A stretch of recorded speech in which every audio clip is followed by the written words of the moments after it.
On va mettre le micro. Bonsoir tout le monde. Julie Daigneault, je suis la présidente de votre syndicat. Nous allons tranquillement commencer notre rencontre. Il y a toujours des gens qui se connectent par contre. Je vais juste commencer un peu avec des consignes d'usage. Donc, on utilise un Zoom régulier cette fois-ci. Ce n'est pas comme dans les assemblées générales que nous faisons avec un service technique que nous avons. Soyez indulgents. On va débuter dans quelques secondes. Comme c'est cette façon de faire, vous avez des accès à vos micros et à vos caméras. Donc, si vous voulez utiliser vos caméras, ça va nous faire plaisir là, de vous voir.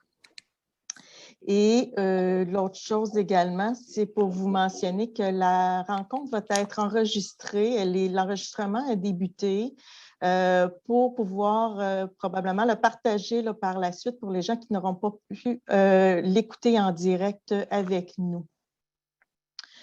Donc, voilà, fait que vous avez sûrement eu une petite fenêtre qui s'est ouverte là, mentionnant qu'il y avait un enregistrement en cours. On va vous faire la présentation sur notre sujet de ce soir qui est l'arrêté ministériel 2021-071 tel qu'appelé prime 15 000 $. Et cette présentation-là va se faire principalement, ça va être ce sujet, là, donc c'est un petit peu moins conforme que d'habitude. Ça va être vraiment de façon maison. Et nous allons prendre les questions par la suite. Donc, je ne sais pas si vous êtes tous habitués avec le Zoom, mais vous allez pouvoir voir à votre écran réaction. Et si vous cliquez là, vous allez pouvoir lever votre main pour poser vos questions, puis on vous donnera, mais qu'on nomme votre nom, vous n'aurez qu'à ouvrir votre caméra et votre micro pour pouvoir poser vos questions. La période de questions sera un petit peu animée, je vais dire comme ça, par un conseiller syndical qui s'appelle Frédéric Poisson. Donc, les questions seront vraiment à la fin là, de la présentation. Nous sommes à plus de 200 participants. C'est super intéressant de pouvoir avoir un si grand nombre. Donc, on va commencer en vous disant que cet arrêté-là, premièrement, n'est aucunement négocié avec le syndicat. C'est quelque chose que l'employeur a géré complètement au niveau du gouvernement. C'est géré 100% par eux autres. Donc, ça se peut qu'il y ait des questions tantôt, qu'on n'ait pas de réponse, qu'on devra aller chercher des informations, mais on a quand même un grand ensemble de réponses là, pour le moment. Donc, vous allez avoir beaucoup d'informations. Fait que là-dessus, bien sûr, le syndicat n'a pas été consulté. Ça nous a été remis comme ça vous a été remis, puis on essaie d'analyser les choses, autant concernant l'arrêté ministériel et ce que notre employeur a envoyé comme document. Tout a été garoché assez vite, là, c'est un peu chaotique, puis on essaie aussi des fois du mieux qu'on peut de se retrouver là-dedans, donc d'analyser le tout avec les conseillères et avec la FIC nationale aussi. Donc, sans plus tarder, pour notre sujet vraiment qui est très, très important pour tout le monde, là, on est à 213 participants. J'ai avec moi, mais dans un autre bureau ici, Nathalie Cyr, qui est notre vice-présidente en relations de travail, et Camille Bouchard, qui est une représentante syndicale à l'unité locale du Lac-des-Deux-Montagnes. Alors, c'est ces deux personnes-là qui vont vous faire la présentation. Donc, merci beaucoup pour cela. Donc, si vous pouvez aussi, il va y avoir un PowerPoint qui va vous être présenté en partage d'écran. Si vous avez des questions, prenez en note là, exactement là, sur le PowerPoint tout ce que ça va être démontré pour qu'on puisse se retrouver assez facilement pour répondre à vos questions. Alors là-dessus, je vais laisser la parole à Nathalie et à Camille. Et par la suite, là, ça sera Frédéric Poisson qui va pouvoir prendre la parole pour prendre les tours de parole et les questions par la suite. Je veux juste vous indiquer que quand vous allez avoir des questions, Il se peut que nos conseillères veuillent intervenir également. Bon, on est tous en Zoom à des endroits différents, fait qu'il se peut très bien que Frédéric Poisson donne un tour de parole à une conseillère qui viendra répondre ou ajouter des éléments à une réponse. Donc, ça ne sera pas pour donner un tour de parole de questions, mais pour répondre. Fait que juste pour vous en informer aussi, fait que ça se peut qu'il y ait des petits décalages des fois dans les tours de parole.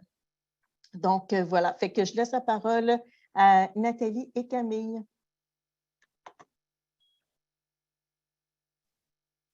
Alors, bonsoir tout le monde. Merci beaucoup d'être en si grand nombre. Alors, je me présente, Nathalie Cyr, VP Relations de travail au FIC des Laurentides. En fait, je suis accompagnée de Mme Camille Bouchard, Julie l'a mentionné tantôt, représentante locale à l'installation de Deux Montagnes, ainsi que de nos conseillères qui sont en Zoom. On est très content de pouvoir échanger avec vous ce soir concernant les nombreuses questions que suscite l'arrêté 071 ainsi que tous les montants incitatifs offerts aux salariés, notamment 15 000 et des fameuses conditions pour y accéder. Donc, vous comprendrez qu'on a eu beaucoup de questions par rapport aux 15 000 à l'application, aux congés admissibles et tout ça. On va essayer de répondre le plus possible à vos questions et si on n'a pas la réponse, on va les prendre en note pour les adresser à l'employeur et on pourra faire un retour avec les personnes par rapport à ça. Toutefois, avant de parler du déroulement de la séance d'information, des précisions s'imposent. Comme je viens de vous dire, si on n'a pas les réponses, on va les adresser, là, on va les prendre en note. Par contre, là, Julie l'a nommé tantôt aussi, cet arrêté-là n'a pas été négocié avec la FIC. Ça a été une décision unilatérale de la part du gouvernement. Alors, quand on voit des partages de documents de notre employeur, en fait, que c'est marqué formulaire FIC, prendre note que ce n'est pas en lien avec les discussions qu'on aurait pu avoir avec le gouvernement. C'est vraiment un arrêté ministériel là, dont on n'a aucunement été impliqué. Il y a un comité intersyndical qui a été mis en place pour augmenter l'admissibilité à plus de personnes possibles, en fait, puis de nommer au gouvernement aussi toutes les problématiques que cela peut impliquer. Alors, on va être au courant là, dans les prochains jours, prochaines semaines. Donc, si vos gestionnaires vous parlent des montants FIC ou autres, il s'agit vraiment d'un arrêté ministériel, comme je vous ai dit. On va prendre vos questions par la suite. Ça va être une petite présentation, en fait, que je vais débuter. Camille va prendre la relève là, pour particulièrement le volet 15 000 $. Donc, c'est très simple. Ce qu'on vous propose, Julie l'a mentionné tantôt, on n'est pas dans les procédures actuelles de notre syndicat. Par contre, on trouvait ça important là, de vous donner les informations qu'on avait, du moins, là, le plus rapidement possible. Alors, on va partager le PowerPoint.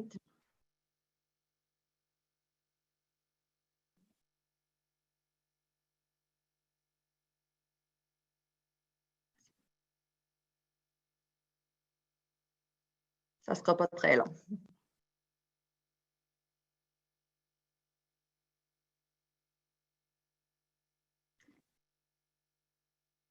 Alors, pour l'annexe 1, on parle des annexes là, qui nous ont été envoyées par notre employeur. Donc, on parle du montant forfaitaire de 200 $ pour chaque quart additionnel fait la fin de semaine. À qui cela s'adresse? Bien, en fait, toutes les personnes de la catégorie 1, autant les statuts temps partiel que temps complet. On parle de postes aussi, là, autant les gens qui ont des postes à temps partiel. On doit effectivement travailler un quart complet durant notre fin de semaine et ce, en surplus de notre horaire régulier. Les conditions, en fait, c'est de ne pas s'absenter dans les 7 jours avant ou suivant le quart de travail, sauf pour les absences admissibles. Donc, les gens qui ne sont pas éligibles, c'est les externes en soins infirmiers et les externes en inhalo.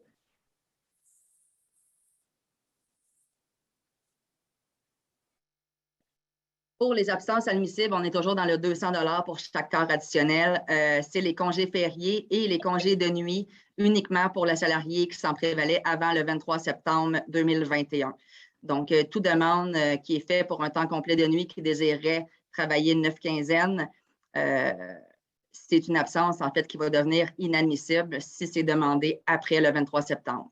Les absences non admissibles, ben, écoutez, on parle de tout autre type d'absence, rémunérée ou non, que celles mentionnées, là, ceux que je viens de vous dire, les congés fériés, en fait, puis le congé de nuit. Donc, qu'on parle de vacances fractionnées, qu'on parle de, écoutez, absence autorisée, qu'importe, là, c'est vraiment non admissible. Donc, le 200 $ ne s'applique pas là, dans ces cas-là. Pour les corps admissibles, en fait, bien, comme je vous ai dit tantôt, c'est vraiment tous les corps additionnels qui sont faits au-delà des heures régulières. Donc, moi, je détiens un poste, je travaille une fin de semaine sur 2. Ces heures-là ne sont pas comptabilisées aux fins du 200 $. C'est vraiment les heures qui sont effectivement travaillées en temps supplémentaire. Et malgré notre convention qui prévoit que la fin de semaine débute à 23h30 le vendredi, eh bien, le gouvernement a décidé que le quart doit être fait entre le vendredi 23h30 et le lundi 7h30.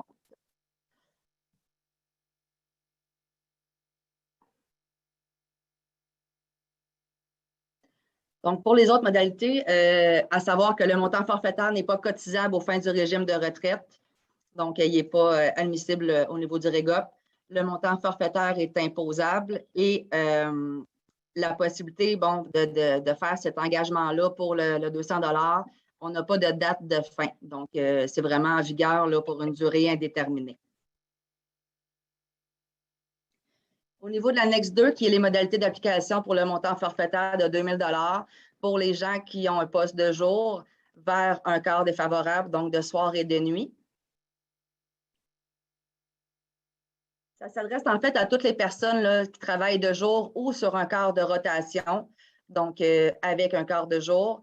Les gens doivent s'engager à travailler à temps complet de soir ou de nuit pour une période minimale de 4 semaines consécutives.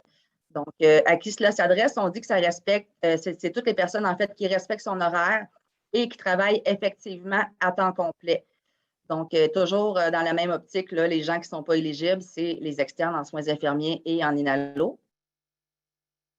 Les présences admissibles, c'est vraiment les heures régulières. Donc, les seules absences qui peuvent être autorisées pour le 2 000 $, c'est les congés fériés. Donc, vous comprendrez que tout autre type d'absence n'est pas admissible au montant de 2 000 $.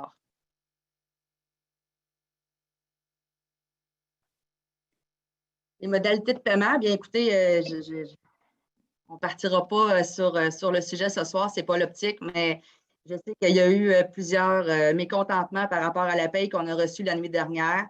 L'idée, c'est que, bon, le versement du montant forfaitaire, normalement, devrait être fait avec le traitement de la paye comportant la dernière journée d'engagement de 4 semaines.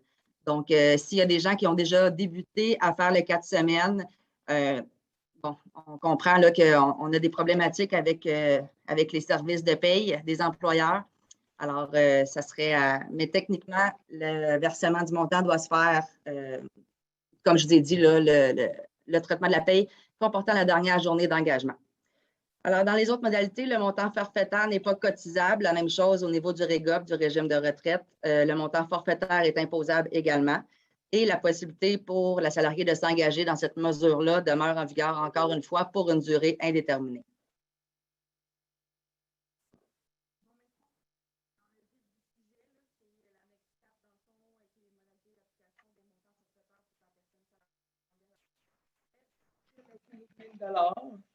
Évidemment, on ne parle pas de l'annexe 3 puisque ça concerne les personnes qui passent du privé au public. Donc, vous comprendrez qu'on passe de l'annexe 2 à l'annexe 4 pour l'instant.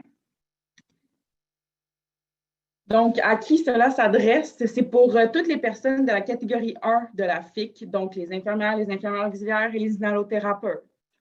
Toutes les personnes qui travaillent pour le CIS, les retraités réembauchés y compris.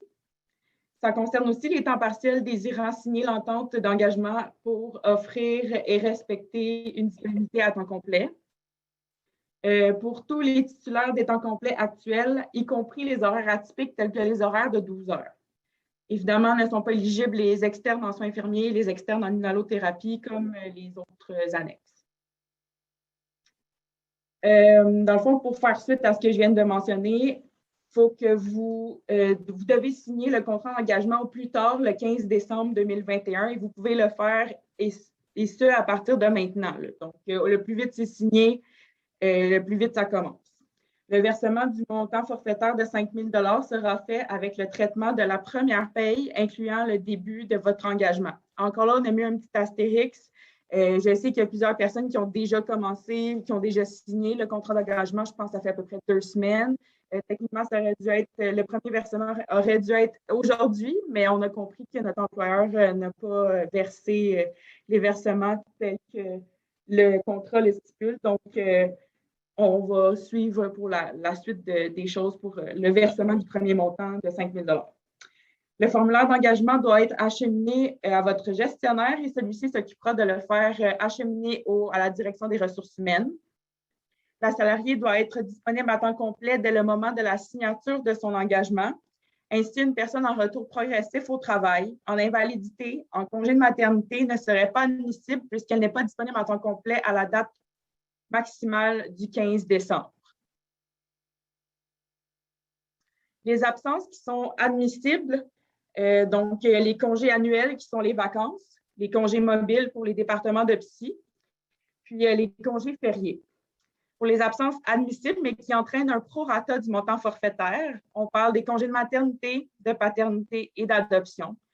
Le congé sans solde RQAP, par contre, fait perdre l'admissibilité du 15 000 $.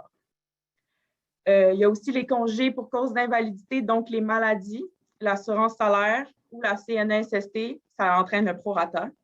Les libérations syndicales, les congés de décès, les visites de grossesse, puis le congé de nuit uniquement pour la salariée qui s'en prévalait avant le 23 septembre 2021. Les absences non admissibles entraînant le remboursement de la totalité du montant forfaitaire sont tous les congés sans solde. Donc, les congés sans solde parental, les congés sans solde pour études, les congés sans solde pour enseignement, etc. Tout ce qui est absence autorisée non payée, tout ce qui est absence non autorisée et tout ce qui est congé de nuit uniquement pour les salariés qui voudraient s'en prévaloir après le 23 septembre 2021. Dans le cas de déplacement en cas de surplus, le texte de l'arrêté prévoit la modification des règles sur les affectations, donc les remplacements, et les déplacements, sans préciser que la personne qui offre une disponibilité à temps complet qui adhère à la prime de 15 000 $ puisse demeurer sur son poste. D'autres modalités, évidemment, c'est la même chose que les 2 autres annexes. Le montant forfaitaire n'est pas cotisable aux fins du régime de retraite. Puis le montant forfaitaire est imposable également. Donc, voilà ce qui est pour notre présentation. On ouvre la période de questions tout de suite.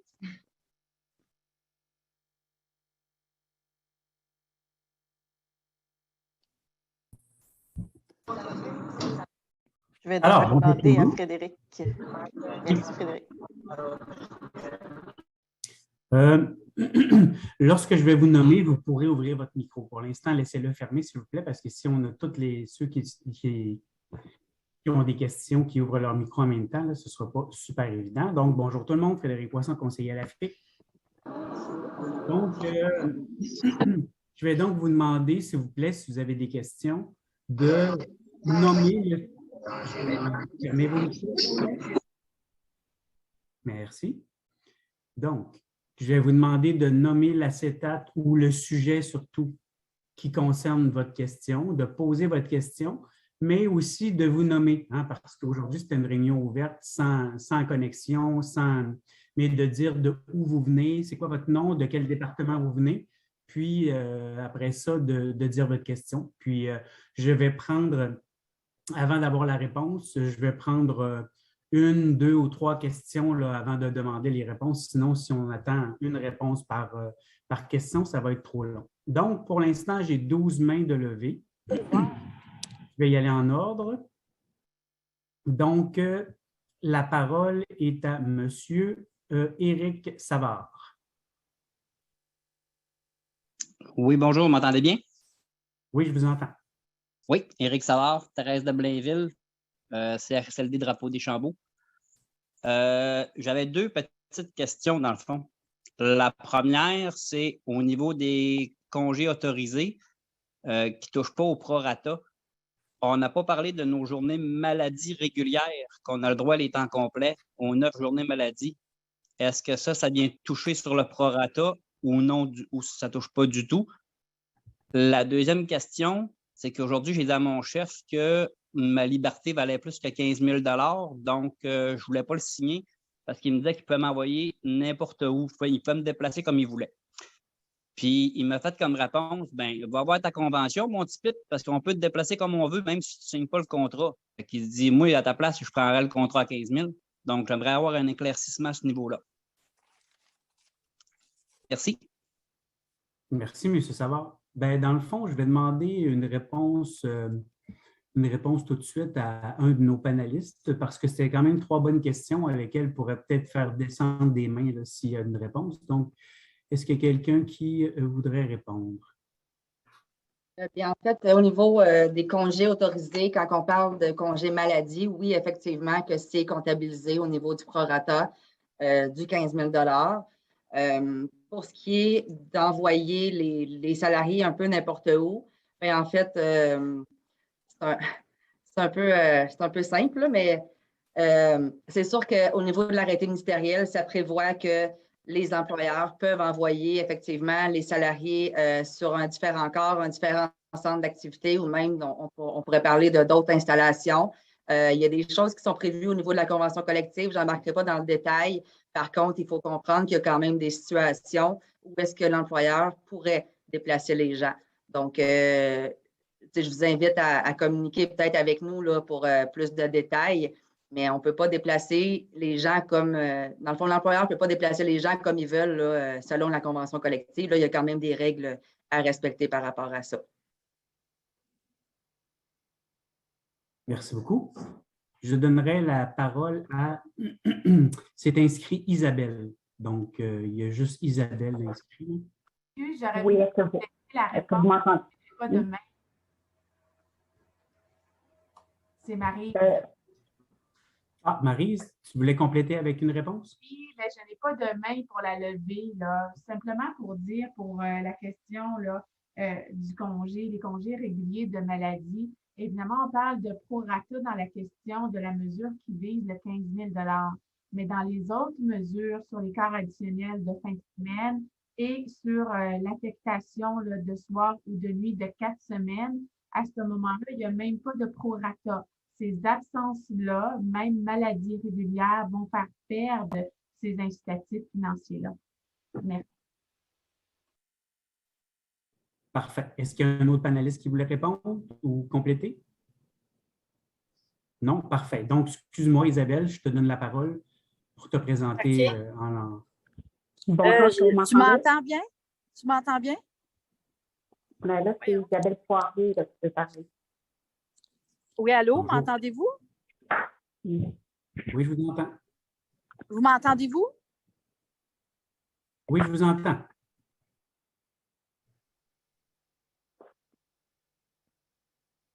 C'est bon, on vous entend?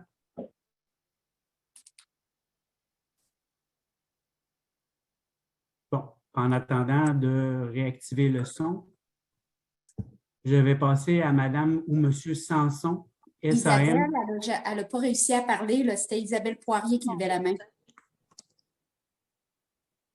Oui, donc la parole est… Va voir Jojo. Go! Go, go, go! Ah ouais! Allô? Avec qui vous parlez maintenant? C'est Isabelle encore? Oui. Là, j'étais Isabelle okay. de poser ma question. OK. Allez-y. Bon, j'y vais? Oui, j'y vais ou c'est Joanne? Je ne sais plus. Non, OK. c'est Mme Bon, Isabelle qui est là. Moi, je suis infirmière. Moi, je suis infirmière retraitée des cliniques externes depuis l'année passée. Puis, je m'étais mis sur appel selon les besoins des cliniques à temps partiel. Mais si je me mets sur appel à temps plein, j'ai-tu droit au montant forfaitaire ou pas? Et en clinique externe seulement, parce que je suis habilitée là depuis 92, je ne vais pas ailleurs. Parfait. On prend note de votre question, puis elle va être répondue dans quelques minutes. Merci. OK, merci. Excusez-moi, je pense que c'est moi, Isabelle, qui devais parler. Ah, OK, allez-y. Est-ce que vous m'entendez bien? Oui, allez-y. Oui, désolée. Ça fait que dans le fond, pour Isabelle Poirier, GMF Sainte-Anne-des-Plaines.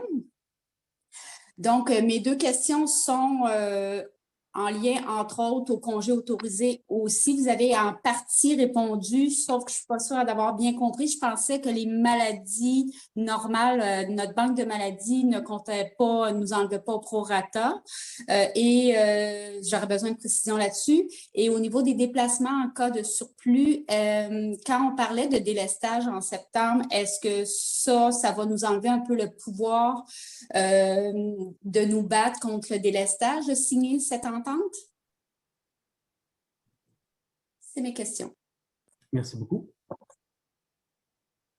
Donc, je vais donner la parole à madame ou monsieur parce qu'il y a juste Samson, S-A-M-S-O-N d'inscrit. Donc, je vous donnerai la parole. Oui, bonjour, Julie Sanson. Moi, je suis infirmière clinicienne GMFU, Dr André Gagnon à Saint-Jérôme. Donc, j'ai d'abord les mêmes questions là, que Mme Isabelle Poirier. Et j'ai une troisième question. En fait, c'est si jamais ça vire au cauchemar, par exemple, notre signature, est-ce qu'on peut se désister et rembourser le montant? Parfait, merci beaucoup. Merci. Je vais prendre une dernière question de Mme Mélanie Tourini. La parole est à vous. Mon nom, c'est Geneviève. En fait, c'est le nom de ma fille. Ah, pardon. Moi, je suis au bloc opératoire, puis j'ai entendu parler qu'il y avait des modalités d'arrangement pour ceux qui font de la garde, mais j'ai demandé les écrits, je ne les ai pas reçus. Donc, je voulais savoir s'il y avait quelque chose qui avait bougé par rapport à ça. Et puis, je voulais savoir aussi pour le temps remis, je ne suis pas certaine que c'est vraiment admissible ou ça va être juste au prorata. Est-ce que si on prend une journée de temps remis, ça nous fait perdre complètement la prime ou si c'est comme une maladie qui va nous le faire perdre au prorata? Parfait, Mme Tourini, merci. Non, pardon, Mme Geneviève. Donc, je donnerai la parole aux panélistes pour des réponses.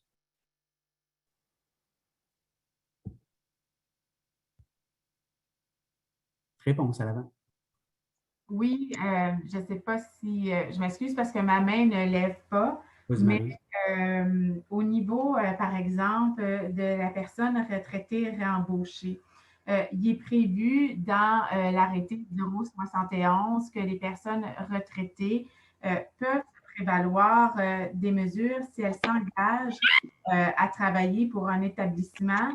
Elles peuvent s'engager à une période de 14 quarts de travail sur 28 jours. Donc, pour les personnes retraitées embauchées, l'engagement est de 14 jours et non plus d'un temps complet, mais il est aussi prévu là, qu'à ce moment-là, c'est les heures effectivement travaillées. Donc, elles ne vont pas recevoir le 15 000 au complet. Là. Ça va être au prorata des heures effectivement travaillées. Toutefois, pour la personne retraitée embauchée qui désire se prévaloir de cet engagement-là, elle va aussi signer le formulaire. Il peut y avoir des remboursements là, au niveau des frais de réinscription à l'ordre. Au niveau de la question des maladies, effectivement, ce que l'arrêté prévoit, c'est que, par exemple, pour l'incitatif du 15 000 comment que le calcul se fait pour l'admissibilité au montant, au calcul, c'est les heures effectivement travaillées et on inclut dans les heures qui sont effectivement travaillées le congé annuel, les congés mobiles pour ceux qui travaillent en psychiatrie et les congés fériés. Donc, à ce moment-là, c'est ainsi que ceux qui avaient la conversion de la prime de nuit en temps chômé avant le 23 septembre. Si par exemple, on prend un mois de vacances, bien, ce mois de vacances-là va compter comme du temps travaillé. Toutefois, toutes les autres absences, ça ne fait pas perdre le 15 000 sauf s'il s'agit d'une absence sans solde, mais les autres absences qu'on a nommées, par exemple, les absences maladies régulières qui sont prévues, que vous avez droit à les suivis de grossesse, les congés de maladie, toutes les autres congés là, rémunérés qui sont prévus, mais à ce moment-là, il y a un prorata qui va être appliqué et ça va être déduit au prorata du montant. Et ça, c'est pour le montant, comme je disais, du 15 000 parce que pour les mesures de quart additionnel de fin de semaine, où ce qu'on prévoit qu'on doit travailler 7 jours avant, 7 jours après, selon son horaire, la seule absence qui ne fait pas perdre le montant, c'est un congé férié. Donc, si on prend une maladie, effectivement, il va y avoir une perte là, au niveau de ces montants-là pour le 200 $ pour le quart de fin de semaine et pour le 2000 $ pour l'affectation là, au niveau des quarts de soir et de nuit de 4 semaines consécutives. En ce qui concerne la question du déplacement, vos dispositions locales prévoient à l'article 18 plusieurs règles qui doivent être respectées pour le déplacement. Le principe est à l'effet qu'une personne ne doit pas être déplacée. Et là, après, c'est les exceptions. Les exceptions s'appliquent restrictivement, sauf en cas de force majeure. C'est le cas où il y a un autobus qui fonce dans l'hôpital, puis là, on peut déplacer du monde. Ou il y avait la disposition 18.04 où quand dans un centre d'activité, on enlève les équipes volantes, on enlève la main-d'œuvre indépendante, bien là, il y a du monde qui sont en surplus parce qu'on essaie d'avoir des gens en surplus. Bien, ces gens-là peuvent, si, par exemple, il n'y a pas de volontaire, la plus jeune peut être déplacée. C'est la règle là, au niveau de la convention. Fait qu'il y a plusieurs leviers qui s'appliquent. Ce qui est arrivé pendant la pandémie, c'est que l'arrêté 007 disait, bien, si on vous déplace et que vous ne voulez pas être déplacé, sans même que ça respecte la convention, bien, vous allez perdre les montants de 1 000 $ là, qui étaient là, en vigueur. L'arrêté actuel 071 ne constitue pas un levier qui va permettre de venir renforcer ces dispositions-là. Là. C'est tout le contraire. Ce que cet arrêté-là prévoit, c'est que les règles, notamment de vos dispositions locales sur les déplacements et les affectations, sont modifiées afin de vous permettre de respecter l'engagement. Donc, une personne, par exemple, qui prend l'engagement du 15 000, qui offre une disponibilité à temps complet, bien, à ce moment-là, l'employeur n'est pas tenu de suivre les règles de convention pour le déplacement, là. Puis, à ce moment-là, si elle refuse le déplacement, lui, il peut déplacer ou affecter une personne. D'habitude, nos règles d'affectation, c'est par ancienneté. Mais là, pour respecter l'engagement, l'arrêté prévoit que c'est selon les besoins de l'employeur, il n'est pas prévu qu'on respecte les dispositions locales. Donc, pour nous, la rédaction dit juste de l'arrêté que ça modifie pour que la personne respecte son engagement. Puis, pour les questions sur le bloc opératoire, la garde, je sais que Mme Cyr a interrogé l'employeur. Là, je vais la laisser répondre à cet égard-là. Merci. Bien, en fait, effectivement, qu'en début de semaine, pour répondre là, à Mme Geneviève au bloc opératoire, on a questionné par rapport à la garde, par rapport justement au temps remis également. L'employeur ne savait pas quoi nous répondre là, au moment où on s'est parlé. Donc, on était en attente de réponse là, par rapport à ça. Alors, vous avez dit tantôt qu'il semblait y avoir déjà des mesures, mais si jamais vous êtes au courant avant nous, nous les envoyer, ça serait apprécié. Mais nous, de notre côté, on n'avait pas de réponse là, en début de semaine pour la garde au bloc opératoire et ses impacts. Merci beaucoup des réponses. Donc, pour faciliter... Je m'excuse, Frédéric, il y avait une question aussi de Mme Geneviève sur le temps remis. Évidemment, l'employeur, à ce jour, parce qu'on a questionné sur l'employeur, parce que le temps remis était pénalisant lors des arrêtés là, avec les montants forfaitaires de 1 000 $. L'employeur s'informe présentement sur cette question-là au CPN 3S parce qu'il n'est pas en mesure de nous dire là, si c'est pénalisant ou pas. Donc, pour l'instant, pour nous, par prudence, on vous dirait là, de faire attention avec le temps remis parce qu'on attend la réponse de l'employeur là, qui n'est pas certain si le temps remis va être. Parfait. D'autres personnes qui voudraient répondre? Oui, Christian Léonard, conseiller syndical à la FIC également. Je pense qu'il restait une question à laquelle on n'avait pas répondu, la possibilité de se retirer, qui était une dernière question qui nous avait été posée. Effectivement, l'arrêté prévoit qu'on peut se retirer mettre fin à son engagement et à ce moment-là, on est appelé à rembourser les sommes qui ont été remises le premier 5 000 $. Alors, c'est possible de le faire, l'arrêté le prévoit. Merci beaucoup. Est-ce que ça va pour les réponses? Parfait.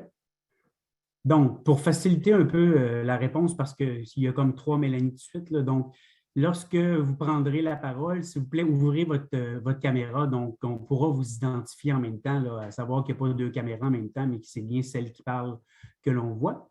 Donc, la prochaine intervenante, iPhone de Annick Préparé, la parole est à vous. Oui, bonjour. J'avais une question. Si nous sommes plusieurs dans une même équipe, nous avons tous des temps complets. Par contre, des plus jeunes que nous, en fait, je m'excuse, au CLSC Saint-Eustache à l'équipe santé scolaire. Nous sommes plusieurs à signer le contrat, mais des plus jeunes que nous ne signent pas le contrat. Est-ce que c'est nous qui allons être priorisés pour être déplacés plutôt que des plus jeunes que nous? Je ne sais pas si je suis claire. Oui, c'est très clair. Parfait. Merci à vous. Je vais prendre encore quelques questions avant de prendre des réponses. Donc, il y a inscrit brodeur, donc B-R-O-D-E-U-R. La parole serait à vous. Oui, bonjour, c'est Cécile Brodeur. Je suis infirmière clinicienne en pédopsychiatrie à Saint-Jérôme. Je ne suis pas admissible aux 15 000 parce que je suis en pré-retraite, mais j'avais une question quand même parce que la question qui nous préoccupe beaucoup, c'est au niveau des déplacements. Puis en clinique externe, on est actuellement 4 postes d'infirmières temps complet. Moi, je ne suis pas inclus là-dedans parce que je suis en pré-retraite, mais si mes 3 collègues signent la convention, c'est la question. Là, nous, 4 postes, on est 4 infirmières, on n'est pas en surplus, ce n'est pas comme sur une unité médicale, mais c'est la question du déplacement. Si jamais il y avait des manques à combler, disons, pour une garde à l'urgence, pour une infirmière de liaison en pédopsychiatrie, ou éventuellement, comme dans l'année, s'il y ouvre l'unité de pédopsychiatrie à l'hospice, est-ce que le déplacement, est-ce que je ne comprends pas trop ce qui a été expliqué, mais ça veut-tu dire qu'un employeur a le droit de nous déplacer parce qu'avant, ce n'est pas le même centre d'activité. Clinique externe, l'hospice, l'urgence, ce n'est pas les mêmes centres d'activité. Est-ce que maintenant, en signant l'arrêté, ils ont le droit de déplacer une infirmière dans un autre centre d'activité s'il y a des besoins? Puis aussi, comme l'autre infirmière mentionnait, moi qui ne signe pas la convention, ça veut-tu dire que moi, je suis plus à risque d'être déplacée vu que je n'ai rien signé ou pas? C'est ça que j'aimerais connaître un peu plus, la notion des déplacements dans ces cas-là, vers un autre centre d'activité. Qu'est-ce qu'on doit ou pas droit de faire? Parfait, Mme Brodeur, c'est complet comme question. Donc, je vais prendre une dernière question donc, de Mélanie. Est-ce que vous m'entendez bien? Oui, je vous entends. Allez-y. Ça revient beaucoup aux questions qui ont été posées avant, mais je veux juste que ça soit bien compris. Fait que moi, je suis conseillère en soins infirmiers volet hébergement. Là, si j'accepte ça, sur le contrat, ce n'est pas marqué qu'ils peuvent nous changer de place. Hein. Vous savez, je ne sais pas si vous l'avez vu, le contrat, mais ce n'est pas marqué nulle part. Fait que ça veut dire qu'ils peuvent me prendre et me changer de place, même si j'ai signé le contrat et ce n'est pas marqué qu'ils peuvent me changer. C'est ça, c'est comme ça. Faut qu'il y ait une clause d'habitude pour dire qu'ils peuvent nous changer habituellement. Merci. Votre question est complète. Je vais laisser les réponses aux différents panélistes. Donc, il y a quelqu'un pour vous donner une réponse. Votre micro est ouvert. Allez-y.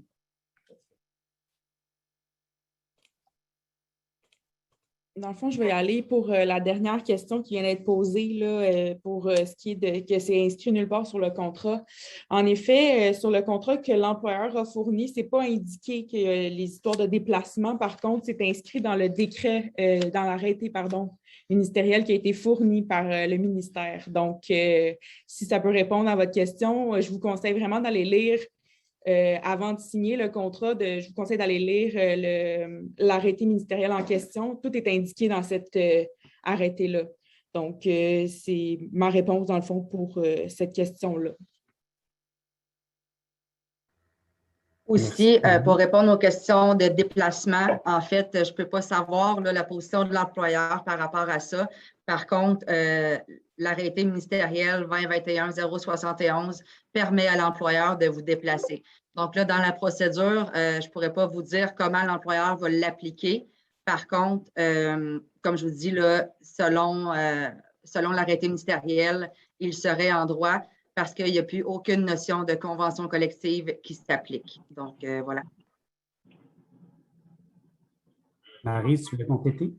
Oui, effectivement. Ce que l'arrêté prévoit, c'est la modification des dispositions nationales et locales des conventions collectives qui sont modifiées afin de permettre, puis il y a plusieurs tirets, mais l'affectation par l'employeur d'une personne salariée qui s'est engagé conformément au présent arrêté à un centre d'activité ou un service qui permettra à celle-ci de respecter son engagement et ce, dans la mesure où elle répond aux exigences normales de la tâche. C'est ça qui est écrit là, textuellement à l'alinéa 22 de l'arrêté.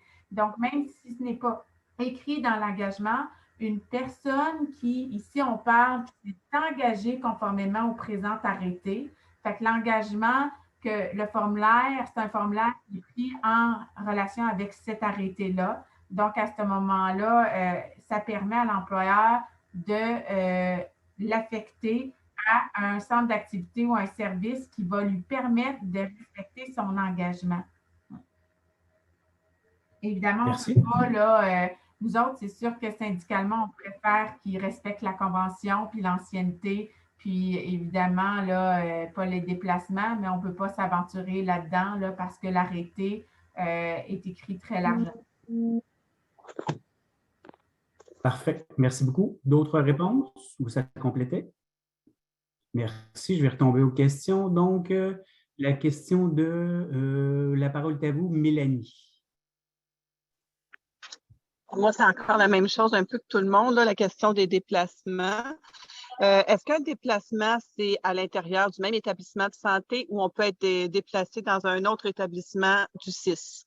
Vous êtes, Moi, je suis à Sainte-Agathe. J'ai un poste en plein de nuit déjà depuis un petit bout de temps. Mais est-ce qu'un soir, si je suis en surplus, on peut me déplacer à Saint-Jérôme ou à Lannon ou peu importe dans le CIS? Merci beaucoup. Il y aurait une question du 6 des Laurentides, donc sûrement un ordinateur du 6 des Laurentides. Je ne sais pas si c'est une erreur la main. Non, ce n'est pas une erreur. Non, allez-y. Oui, Carole Zébazé, Thérèse de Blainville, CHSLD de Blainville. En fait, ma question, c'est les conditions pour perdre l'admissibilité sur le 15 000 $, parce qu'on a parlé des absences autorisées non payées. Moi, j'ai un cas concret, c'est une absence autorisée, mais c'est une absence en TS, par exemple, de la fin de semaine congé. Genre, j'ai déjà fait mon temps plein normal, mais l'autre fin de semaine, j'ai pris un TS, mais pour des raisons qui ne dépendent pas de ma volonté, je n'ai pas pu faire le TS. Ils ont accordé une absence autorisée non payée pour ce TS-là. Est-ce que ça pénalise pareil pour le 15 000 $ ou pas, sachant que j'ai déjà fait mon temps complet? Merci. Merci beaucoup. Donc, je vais prendre une autre question. Madame ou Monsieur Lamotte, je vous donne la parole. Oui, bonjour. 3 questions. Au niveau du remboursement, est-ce que c'est le 5 000 qu'on doit rembourser ou seulement qu'est-ce qu'on va avoir reçu, c'est-à-dire après impôt et tout ça, là, mettons 2 500 $. Deuxièmement, est-ce que les vacances fractionnées comptent dans les vacances normales, donc ça ne sera pas déduit pro rata ou ça va être déduit ou ça va annuler le 15 000 $. Et j'ai une autre question. Tantôt, il parlait des retours progressifs qui ne peuvent pas avoir droit aux 15 000 $. Si je suis en assignation temporaire en vue d'être changé de poste, parce que j'ai un poste qui va convenir à mes limitations. Donc, en ce moment, je suis en assignation temporaire avant de m'en aller sur mon nouveau poste qui va répondre à mes besoins et limitations. Est-ce que je peux signer l'entente? Ce n'est pas un retour progressif, mais bien une assignation temporaire. Merci. Parfait, merci. Donc, je donnerai la parole aux panélistes pour des réponses.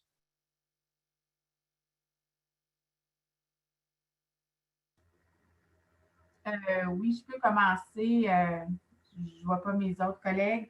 Bien, pour la question de Mélanie en ce qui concerne les déplacements, là, quand on parle de, comme je disais, de déplacement dans le cadre de l'engagement, bien, l'arrêté ne prévoit pas de balises et de restrictions, contrairement aux dispositions locales de la Convention collective, où ce que, à l'article 18, il y a plusieurs règles. Donc, à ce moment-là, nous, quand vous nous demandez est-ce que je peux être déplacée de Sainte-Agathe à Saint-Jérôme, selon les besoins de l'employeur, l'arrêté dit qu'il peut modifier sans préciser de limite de kilométrage, sans préciser de circonstances, sans préciser qui est visé, comme dans nos conventions.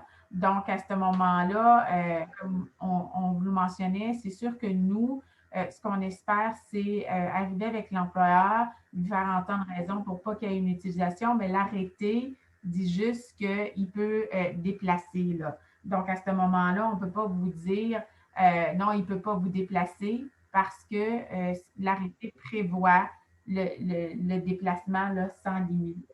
Ouais. Et en ce qui concerne la question des absences qui font perdre l'éligibilité à la prise aux 15 000 $, parce qu'on a deux types d'absences. Les absences qui ne sont pas admissibles, donc il va y avoir un prorata. Par exemple, les congés de maladie, on les déduit, mais quand on regarde toute l'année, on regarde la présence effective pour arriver au montant. Mais l'arrêté prévoit que les absences sans solde, donc même une journée d'absence sans solde, fait perdre l'éligibilité aux 15 000 $ et entraîne là, un remboursement de l'ensemble des sommes. Fait que normalement, par exemple, une personne, puis c'est pour ça que tout à l'heure, on a questionné l'employeur, par exemple, sur les questions des gens au bloc opératoire qui font extrêmement beaucoup de garde puis qui se déplacent, qui font du temps supplémentaire. Même nos conventions locales prévoient que le lendemain, elles peuvent prendre une absence autorisée non payée parce qu'elles sont épuisées. Bien là, cette absence autorisée non payée, donc ANP, ANA, toutes ces absences sans solde, donc les congés de maternité, les congés de paternité, feraient perdre l'éligibilité au niveau du 15 000 $ et entraînerait une demande de remboursement. En ce qui concerne, normalement, les temps supplémentaires ne sont pas inclus dans la question là, de l'engagement, c'est exclu. Fait que la personne, normalement, elle est à temps complet, elle fait son temps complet, elle a respecté son engagement. Donc, est-ce que l'employeur, s'il y a une annulation d'un temps complet, pourrait considérer qu'il s'agit d'une absence non autorisée, puis la considérer comme une absence sans solde? Ce n'est pas ce qu'on voit habituellement, mais je ne peux pas vous dire qu'il ne fera pas l'imagination de votre employeur. En tout cas, vous la connaissez mieux que moi. Mais quand ça entraîne des remboursements, c'est certain que la question qu'on a posée et qu'on est toujours en attente de réponse, c'est qu'est-ce qui est remboursé? Parce que l'arrêté, ce que ça dit dans le remboursement, c'est que ça dit le salarié doit rembourser à l'établissement ou peut être compensé le montant par celui-ci.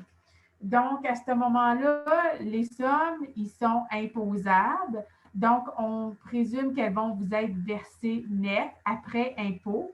Et souvent, ce qu'on voit au niveau fiscal, c'est que la personne, par exemple, quand on change d'année fiscale, donc on passe, l'engagement doit être signé en décembre.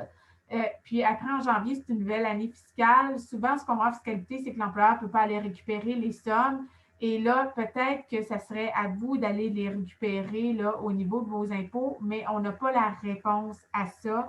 Si l'employeur va vous demander le 5 000 comme il fait dans certaines situations là, que l'on connaît, ou s'il va monter sûrement le montant net là, qui vous a été versé. Mais c'est une question qui est adressée à l'employeur et dont on attend les réponses. Je ne sais pas s'il y avait d'autres questions. J'aimerais juste rajouter, en fait, on a posé la question à l'employeur également au niveau des modalités de remboursement, comment ça allait procéder. Donc, on est toujours en attente de réponse, mais oui, effectivement, là, comme Maryse vient de le mentionner, c'est un remboursement complet là, du 5 000 et non pas de la somme reçue là, après impôt. Au niveau des vacances fractionnées, ben, je considère que ça fait partie du congé annuel. Donc, techniquement, là, je ne verrai pas de pénalité par rapport à une personne qui prend une vacance fractionnée. Peut-être que quelqu'un pourrait confirmer, là, mais par rapport à l'assignation temporaire également de Mme Lamotte, en fait, on va quand même le prendre en note là, pour adresser à l'employeur, mais voilà, je ne veux pas m'avancer sur une idée, là, mais je vais quand même questionner, puis on pourra vous faire un retour là, dès qu'on aura des réponses. Par contre, je vais juste rajouter, pardon, en assignation temporaire, ce qu'il faut comprendre habituellement, c'est que si on est en retour progressif, donc je travaille 2 jours par semaine en assignation temporaire, bien c'est certain que l'admissibilité aux 15 000 est effective, là. Alors, si on a par contre, si on travaille temps complet en assignation temporaire, c'est là que je me questionne, donc on va faire un retour par rapport à ça. Merci, Nathalie. D'autres compléments sur les questions? Non, ça va, parfait. Donc, je passerai la parole à, c'est inscrit Lucie. Donc, Lucie, oui, bonjour. Bonjour tout le monde. Je suis Lucie Henderson. Je travaille à temps complet au 5e A, qui est l'hémato-oncologie de l'hôpital de Saint-Jérôme. J'ai eu un accident de travail et je suis en attente d'une intervention. Donc, je travaille à temps plein d'habitude de soir.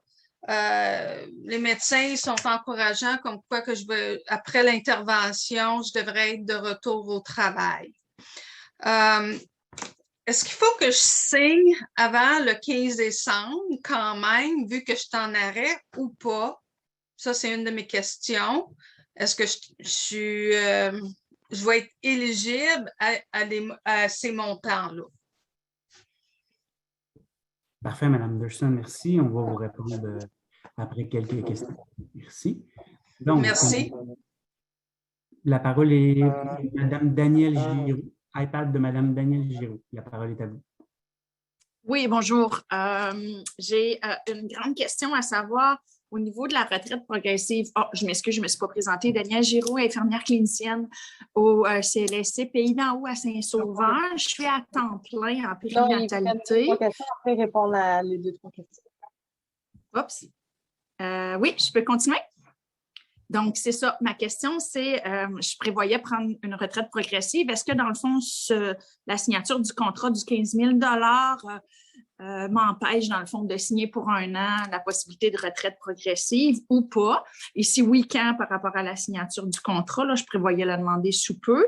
Ma deuxième question, c'est au niveau du déplacement. Si je suis déjà à temps plein, donc je manque pas de travail, est-ce qu'à ce moment-là, si je signe, c'est pas pour augmenter ma disponibilité, c'est vraiment je resterai à temps plein pour rester à temps plein si je peux pas prendre ma retraite progressive, mais à ce moment-là, est-ce que je serais pointée pour être déplacée s'il y en a peut-être d'autres qui sont à temps partiel et qui augmentent leur disponibilité? Parfait, merci beaucoup. Analyste pour la réponse sur plusieurs questions. Oui, bonjour. En fait, je prendrai la première question pour Mme Lucie Anderson. Tout ce qui est accident de travail, dans le fond, pour votre accident de travail. Dans le fond, il faut que vous compreniez qu'il faut que vous soyez disponible pour travailler à temps plein le 15 décembre. Donc, si vous signez aujourd'hui, techniquement, vous n'êtes pas disponible pour travailler à temps plein aujourd'hui. Donc, j'attendrai que votre chirurgie ou l'intervention que vous attendez, dans le fond, soit passée pour que vous puissiez signer l'entente. Dans le fond, il faut juste que vous vous assurez que vous soyez disponible pour le 15 décembre à temps complet. Je pense que ça répond à la question. Merci. Sinon, pour ce qui est de Danielle Giroux, pour l'histoire de retraite progressive, en fait, la retraite progressive vous enlève, dans le fond, la possibilité de pouvoir vous prévaloir de la prime de 15 000 $, simplement parce que c'est considéré comme une absence sans solde. Donc, tout ce qui est congé de retraite progressive, c'est dans le fond, ces journées-là, vous ne travaillez pas. Donc, c'est considéré comme une absence sans solde. Puis, dans le fond, pour ce qui est des déplacements des personnes qui sont déjà à temps complet, ça, on ne peut pas vraiment s'avancer sur la façon que l'employeur va faire ses déplacements, puis qui va choisir pour être déplacé. Donc, c'est sûr qu'on prend ces questions-là en note, puis on va vous revenir dès qu'on peut, mais ça va plus être des questions que vous pourriez poser à votre gestionnaire ou à l'employeur. Puis, je vais laisser la parole à ma collègue Nathalie pour les autres questions de Denis.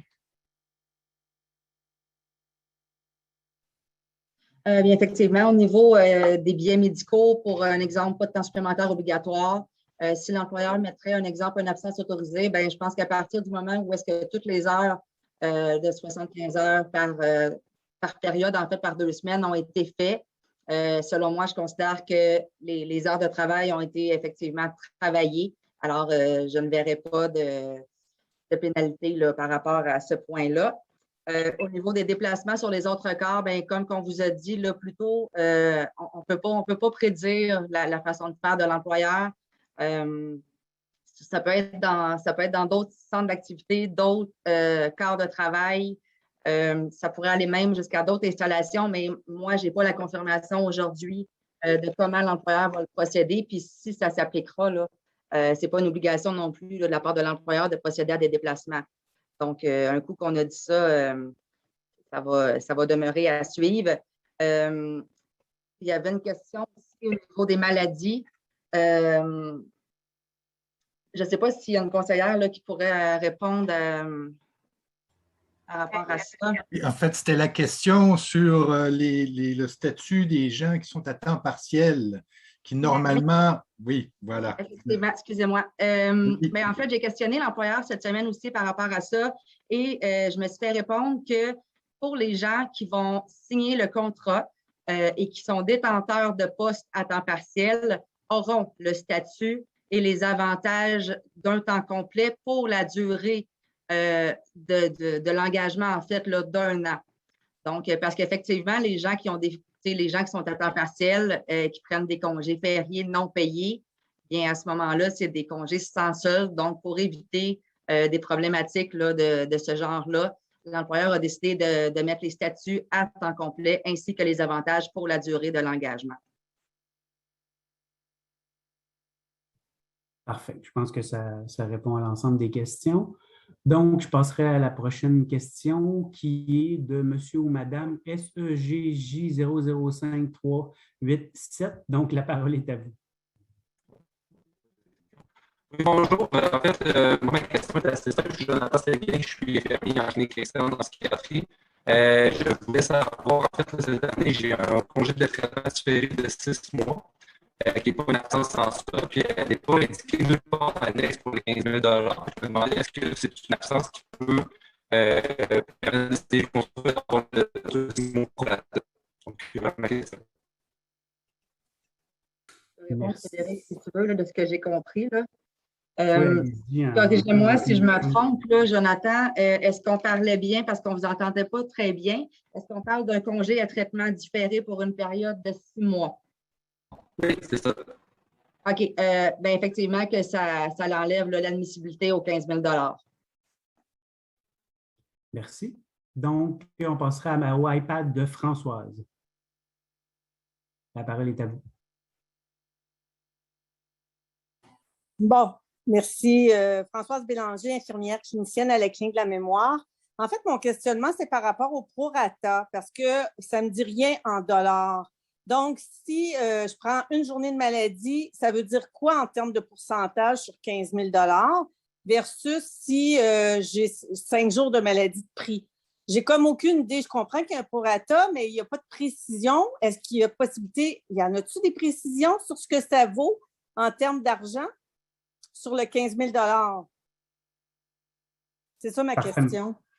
Parfait, Mme Bélanger. Elle est prise en note. On va vous répondre dans quelques instants.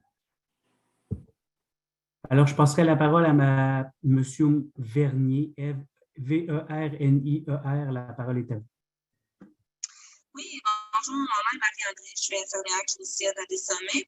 Ma question, c'était concernant quand on fait des échanges congés-travail sur la prime le forfait de 15 000 $, c'est quoi les modalités pour ne pas être pénalisé? Merci. Merci. Je vais prendre une dernière question du iPhone de Marie-Josée Urbain. Madame Urbain, la parole est à vous. Oui, je suis ici. En fait, moi, je travaille au CNSC La Fontaine.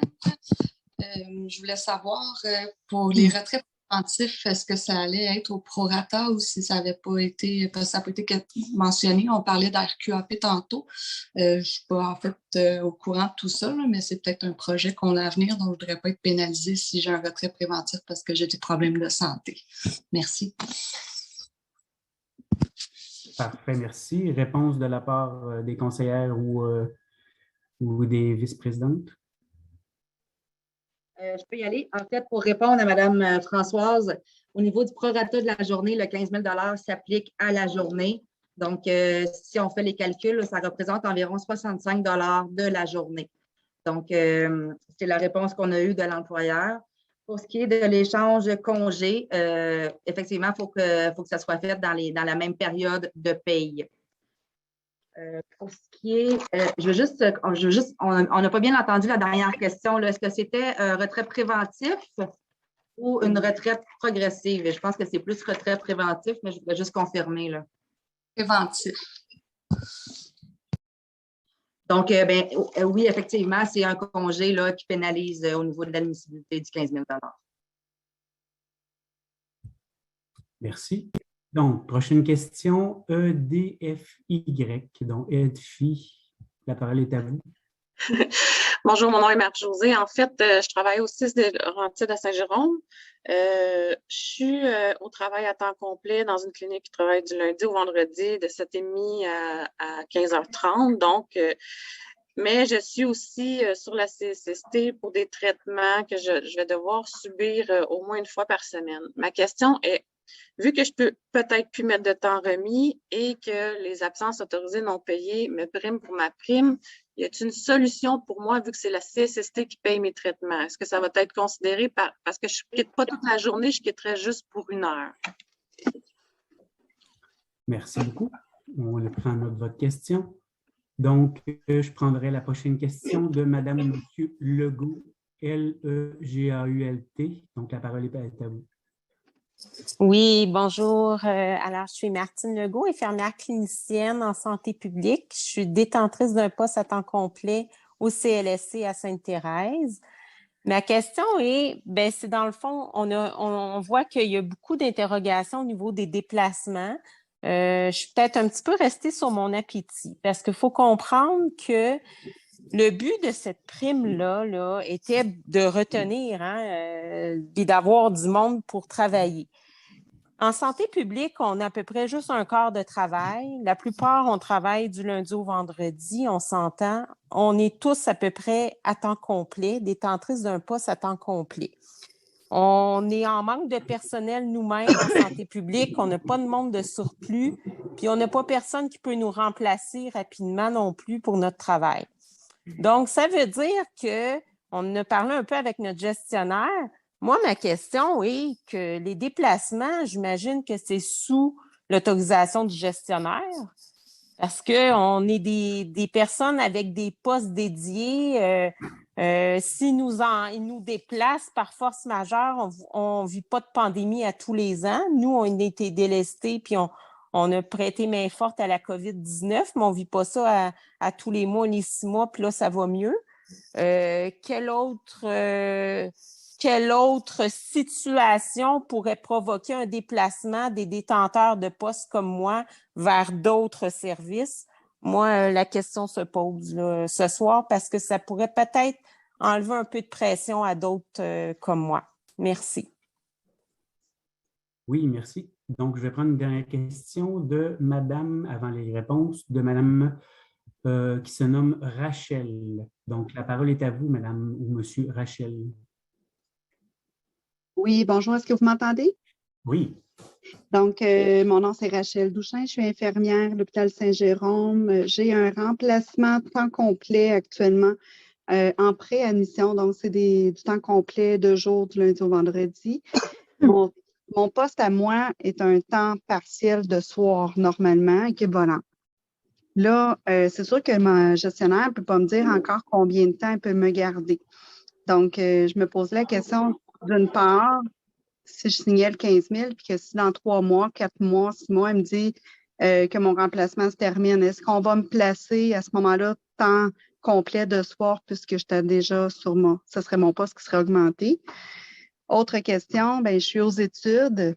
Alors, je pense que le congé pour études, c'est pas le bal pour le 15 000. Mais admettons,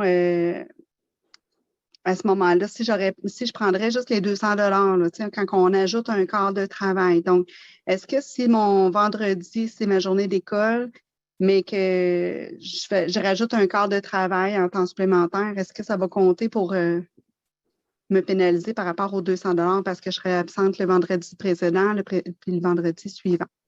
Merci. Merci beaucoup. Donc, réponse aux différents panélistes?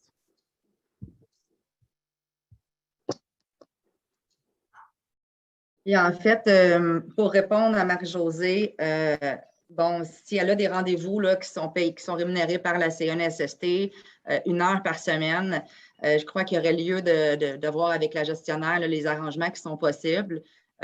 Pour information, on m'a confirmé aujourd'hui de la part de l'employeur que s'il y avait des retards, un exemple, bon, on sait là, que la période hivernale arrive à très grands pas, il y a une tempête de neige, une problématique avec ma voiture le matin, j'arrive en retard. Les gens ne seront pas pénalisés. Par contre, il faut comprendre que la personne devra travailler dans sa journée au moins son 7h30 ou 8h là, pour nos IPS. Donc, je donne l'exemple, je travaille de 8 à 4, je suis absente, j'arrive à 9h en fait, donc je devrai travailler de 9h à 17h pour ne pas être pénalisée. Donc, dans ce cas-ci, je crois que ça pourrait être peut-être une option. Ça serait vraiment à voir avec la gestionnaire. Là. Pour ce qui est de Mme Legault, écoutez, bien, c'est sûr qu'au niveau des déplacements, comme on l'a quand même dit, j'ose imaginer que les gestionnaires vont avoir un droit de regard sur les déplacements. Si vous êtes en manque de personnel, bien, écoutez, je pense que je ne verrai pas je verrais pas pourquoi l'employeur désirait vous déplacer. Donc, c'est qu'est-ce que j'aurais envie de répondre à cette question-là. Pour Rachel, en fait, bon, je comprends que présentement, c'est un remplacement à temps complet. Pour l'admissibilité du 15 000 il faut savoir que les gens doivent être disponibles à temps complet. Donc, oui, effectivement, si le remplacement prend fin, n'importe quoi, au 1er janvier, et que le poste est un poste équivalent de soir, eh bien oui, effectivement, là, dans le fond, la personne devra travailler là, temps complet de soir. Pour ce qui est pour le congé pour études, eh bien écoutez, pour le montant forfaitaire de 200 $ pour les quarts additionnels la fin de semaine, eh bien oui, effectivement, si c'est une absence, il y aura une pénalité là, par rapport à ça. Je pense que j'ai répondu à toutes les questions. Là. Aussi. Merci beaucoup. Donc, on passe à la prochaine question de Madame, Monsieur Samson. À vous la parole. Oui, Julie Sanson, infirmière clinicienne, clinique médicale JMFU, Dr André Gagnon. Je veux juste valider une information. J'avais lu comme quoi la FIC là, était engagée une poursuite au niveau du gouvernement par rapport à cet arrêté qu'on discute là, depuis le début de la réunion. Est-ce que j'ai la bonne information? Est-ce que c'est toujours le cas? Est-ce que ça risque de brouiller les cartes là, au niveau des contrats qu'on va signer? Merci. Donc, je prendrai la prochaine question. Nonin Fabiola, à vous la parole. Oui, bonjour, on m'entend bien? Oui, on vous entend bien. Oui, bon, moi, je suis infirmière clinicienne à l'hôpital Laurentien à Saint-Agathe. J'ai un temps plein de soir. Ma question, en fait, bon, moi, j'ai un peu plus d'1 an d'ancienneté, simplement. On est déjà en manque de personnel à l'hôpital Laurentien, mais s'il y a beaucoup de personnes qui signent l'arrêté, qui passent de temps partiel à temps plein, finalement, est-ce que moi, je peux me retrouver un petit peu en ballottage et être en tête de liste pour être déplacée dans le fond alors que j'ai déjà un temps plein régulier de soir, quoi. Ça rejoint certaines questions, mais un petit peu dans le sens inverse ou dans le sens où c'est moi qui suis l'une des moins anciennes. Merci. Merci beaucoup. Prochaine question de iPhone de Émilie. Oui, bonjour. En fait, moi, ma question vient rejoindre la question un petit peu posée plus tôt concernant les TS. Si, exemple, moi, j'ai fait un temps plein. Oui. Émilie Matthews. Parfait. Vous travaillez? Infirmière à l'urgence. Infirmière temps complet de jour à l'urgence. Donc, c'est ça, je me demandais si jamais moi, j'effectue mon temps complet et que j'ai des TS de cédulés, que l'employeur me cancelle mes TS, mais en sachant que je fais mon temps complet, mais que c'est un TS qui est une absence autorisée par l'employeur, est-ce que moi, je suis pénalisée pour le 15 000 $? J'ai entendu la réponse tantôt, mais je ne suis pas sûre d'avoir bien compris. Merci. Parfait, merci. Je vais prendre une dernière question de la prochaine sur la liste qui serait M-A-N-T-H-A, donc Manta. À vous la parole. Oui, c'est Isabelle, infirmière auxiliaire à l'hôpital de Sainte-Agathe. Ma question, c'est, la FIC a posé beaucoup de questions à l'employeur concernant tout ce qu'on a parlé. Est-ce qu'on va avoir les réponses avant le 15 décembre? Sinon, pourquoi ne pas reporter la date limite du contrat? Merci beaucoup. Donc, je demanderai aux panélistes de bien vouloir répondre à certaines des questions. Je peux commencer pour certaines questions. En ce qui concerne, bon, Mme Sanson, là, à notre connaissance, il n'y a pas de poursuite déposée là, à ce jour contre cet arrêté-là. À la FIC, évidemment, on regarde l'ensemble de l'arrêté. On regarde aussi l'interprétation qui est en effet. Il y a des interpellations qui ont été faites là, au niveau du gouvernement. Et il était annoncé qu'il y a un comité intersyndical qui a été mis en place pour vraiment là, regarder là, cet arrêté-là parce que, effectivement, au niveau de la FIC, vous le verrez dans les communiqués, ça pose un problème parce qu'il y a des dispositions de cet arrêté-là qui viennent heurter de plein fouet notre nouvelle convention collective, des dispositions qui étaient à l'avantage des gens. Donc, à ce moment-là, puis c'est tellement comme contraignant les conditions qui sont dans l'arrêté que c'est un pensée si bien. Fait que la FIC est en étude, est en discussion, est en train de regarder puis a formé un comité intersyndical là, sur la question de cet arrêté-là. Là. En ce qui concerne évidemment la question de Mme Fabiola là, sur le déplacement, c'est sûr que, comme vous le mentionnez, l'arrêté dit que l'employeur peut déplacer selon ses besoins. Le guide d'interprétation du CPN 3S, donc du patronat, dit que l'établissement peut, en fonction de ses besoins, affecter la personne salariée dans un autre secteur. Il n'y a pas de critères sur la moins ancienne, sur la plus ancienne, sur la distance, sur les situations, sur les circonstances. C'est simplement prévu dans l'arrêté que les dispositions sont modifiées selon la signature, l'engagement fait. Ouais. Puis, évidemment, pour Mme Émilie, si l'employeur vous annule un temps supplémentaire, l'engagement, c'est d'offrir et de respecter une disponibilité à temps complet. Ça l'exclut les heures supplémentaires, là, la question du 15 000 et l'employeur serait d'une mauvaise foi absolue d'interpréter que lui-même, il vous annule un temps supplémentaire alors que vous avez complété votre engagement. Là. Ça, évidemment, là, ça serait absolument aberrant là, selon nous. Là. Donc, évidemment, on espère avoir des réponses de l'employeur rapidement parce qu'il faut savoir que les personnes qui signent l'engagement devient effectif à la date de signature et non pas au 15 décembre. Donc, si une personne signe l'engagement le 15 novembre, bien, le 15 novembre, elle doit être disponible à temps complet et l'engagement part à ce moment-là. Fait que nous, c'est sûr qu'on veut et on espère des réponses le plus rapidement possible. Vous comprenez que même au niveau du gouvernement, là, je ne vous apprends rien. Si vous avez les médias, eux non plus, ils n'ont pas les réponses. Puis, c'est aussi chaotique de leur côté. Là. mais ce n'est pas un arrêté qui a été négocié, ce n'est pas un contrat, ce n'est pas une entente. Le gouvernement ne s'est pas assis avec le syndicat pour prévoir une entente dans le but de ramener les gens dans le réseau. Cette opportunité-là, il devait le faire dans le cadre de la négociation de la convention collective, puis il a choisi de le faire seul. Donc, à ce moment-là, on ne peut pas négocier un report de date quand ce n'est pas un instrument de la même façon que l'arrêté 007 qui s'est appliqué à vous. On avait beau faire des moyens d'action, des pressions, mais c'était un outil dans les mains de l'employeur et de l'employeur exclusivement. Mais on talonne évidemment, puis vous comprenez que non seulement le FIC-SPSL talonne l'employeur ici du 6 des Laurentides, mais évidemment l'ensemble des autres syndicats de la province talonnent aussi les employeurs parce que l'arrêté s'applique à tous. Je pense que ça fait le tour des questions. Je ne sais pas si mes collègues veulent rajouter.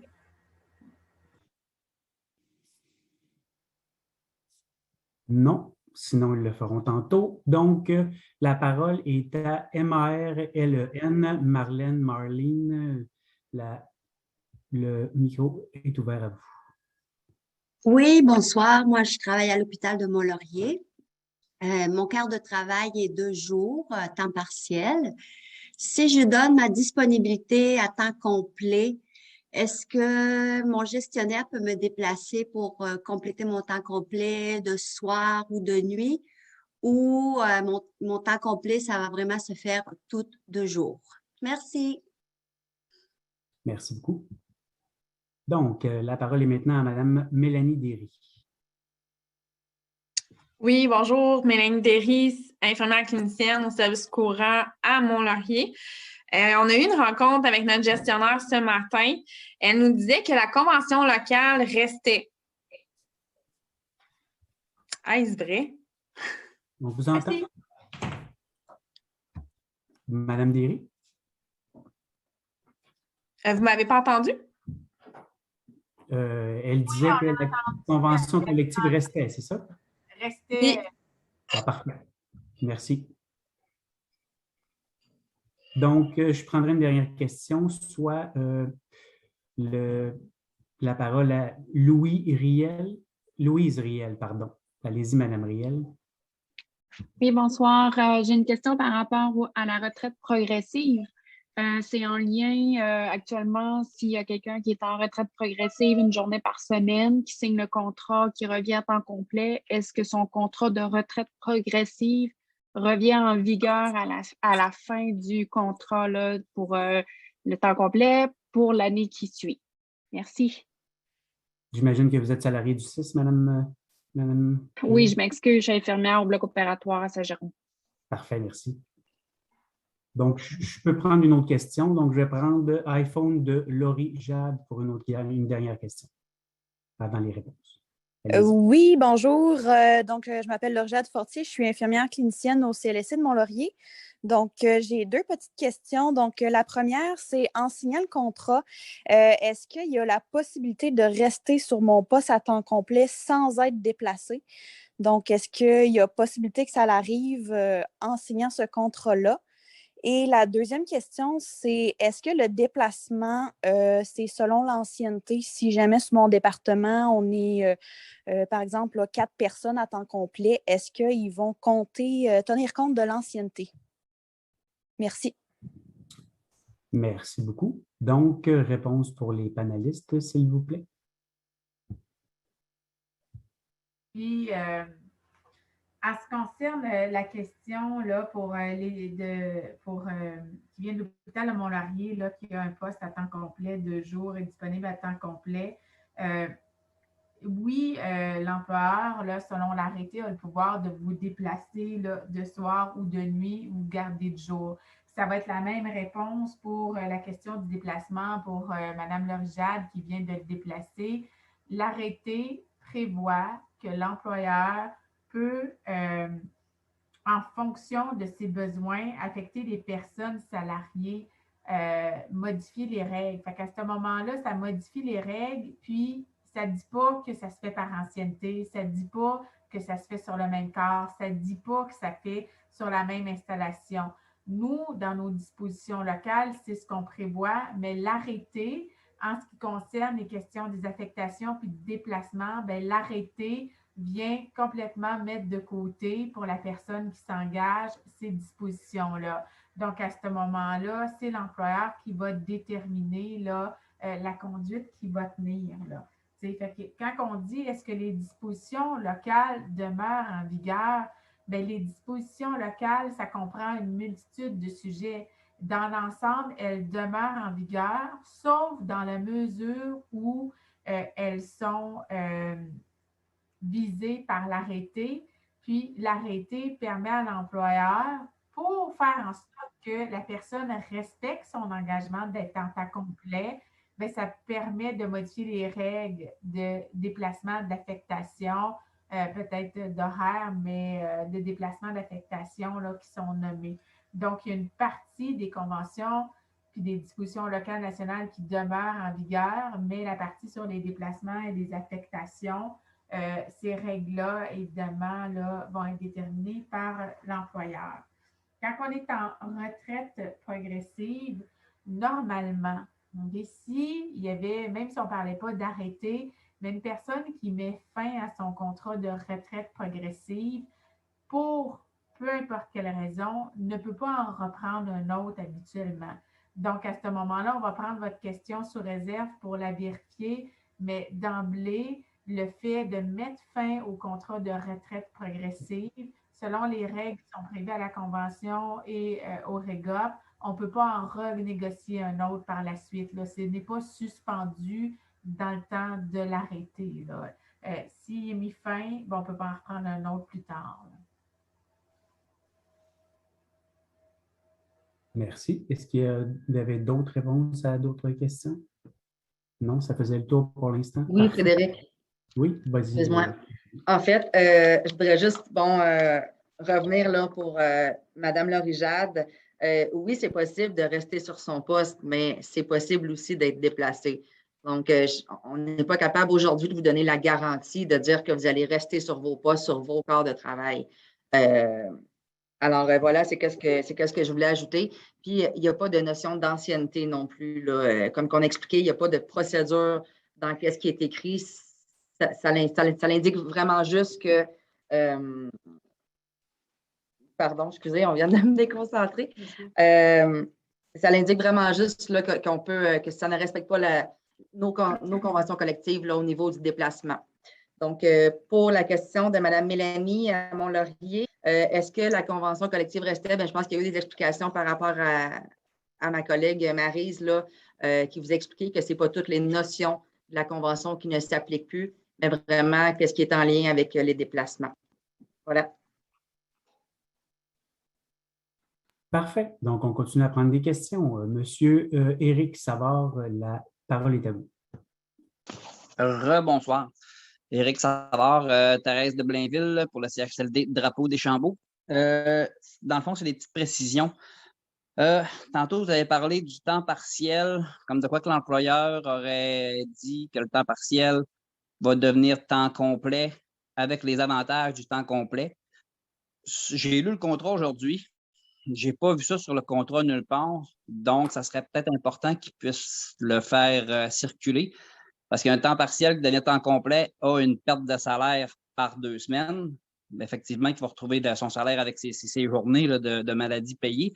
Mais pendant ce temps-là, ils ne sont quand même pas payés. Quelqu'un qui est habitué avec un salaire. Donc, ça serait peut-être important que l'employeur puisse le préciser. Au niveau du congé pré-retraite, il y a une clause dans le bas du contrat qui dit que si on met fin à notre congé pré-retraite, on ne peut plus après ça le reprendre. C'est fini parce que c'est juste une fois dans toute notre carrière qu'on peut le prendre. Mon autre question, c'est la retenue sur le salaire. C'est quoi les retenues? Est-ce qu'on va payer de l'assurance chômage, du syndicat, l'assurance salaire, tout au complet de A à Z dessus? Ou si c'est certaines choses seulement qui vont être prises là-dessus? Et j'aimerais avoir le numéro de l'arrêté complet, s'il te plaît. C'est le 2021-07. Puis là, j'ai perdu les autres chiffres par après. Merci. Merci. Donc, je prends une autre question de Jessie Jones. La parole est à vous. Oui, bonjour, merci. C'est Jessica Jones. Je travaille infirmière clinicienne. Je travaille à temps complet pour les services courants des sommets et PDH. J'en ai une question concernant les formations. Si on a des formations dans nos horaires, est-ce que ça a un impact sur quelque chose? Est-ce que on est encore admissible avec ça? Merci. Merci beaucoup. Je peux prendre la question en note. Donc, je continue avec le iPhone de Sophie. La parole est à vous, iPhone de Sophie. Il faudrait ouvrir votre micro, on ne vous entend pas. Donc, je réessaie. iPhone de Sophie. Donc, je vais passer à José C, puis par la suite, je reviendrai à iPhone de Sophie pour voir si vous avez réussi à avoir la parole. Donc, la parole est à vous, Madame José C.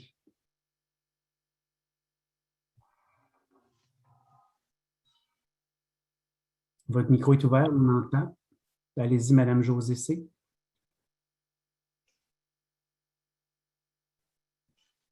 On ne vous entend pas. Donc, il faudrait peut-être, si on ne vous entend pas, c'est peut-être le micro de votre ordinateur qui est fermé. Donc, vous pouvez essayer ça aussi. Je vais passer en attendant à un autre nom, soit WYNA, Waina. Donc, ce serait à vous la parole. Donc, vous pouvez ouvrir votre micro et poser votre question. Oui, vous m'entendez bien? Oui, bon, on vous entend. Parfait. Moi, là, ma question, là, parce que dans le fond, une question qui revient souvent, je pense, puis qu'on n'a pas de réponse claire. Si je ne signe pas le contrat de 15 000 excusez, là, je suis au GMFU de Saint-Eustache, temps complet, infirmière auxiliaire. Si je ne signe pas le contrat, est-ce que je vais être autant sujette à être déplacée si l'employeur décide de nous déplacer ou si c'est ceux qui ont signé le contrat qui vont être déplacés d'abord en premier, puis après nous en deuxième? Merci beaucoup. Votre question est... On le prend en note et on va vous répondre dans quelques instants. Donc, je me réessaie avec Mme José C, qui avait levé sa main avant. Vous avez réouvert votre micro. On ne vous entend pas, malheureusement. Oui, bonjour. Je m'appelle Sophie. Mon micro était fermé. J'ai réussi à le rouvrir. Je ne sais pas si je peux me permettre de parler. Oui, allez-y. Vous étiez juste en avance. Allez-y, Madame iPhone de Sophie. Sophie Lavergne, infirmière en hémodialyse à l'hôpital de Saint-Jérôme. En fait, je me demandais, dans l'optique où on est déplacé, moi, ça fait 10 ans que je suis infirmière, j'ai seulement fait de l'hémodialyse et de la clinique externe de néphrologie. J'imagine qu'ils sont dans l'obligation de nous octroyer un temps de formation adéquat, là, advenant qu'on est déplacé sur d'autres départements. Là, je veux juste m'en assurer. Merci. Bonne question. Donc, dernier essai avec Mme José C, à laquelle je donnerai la parole. Vous pouvez réessayer d'ouvrir votre micro.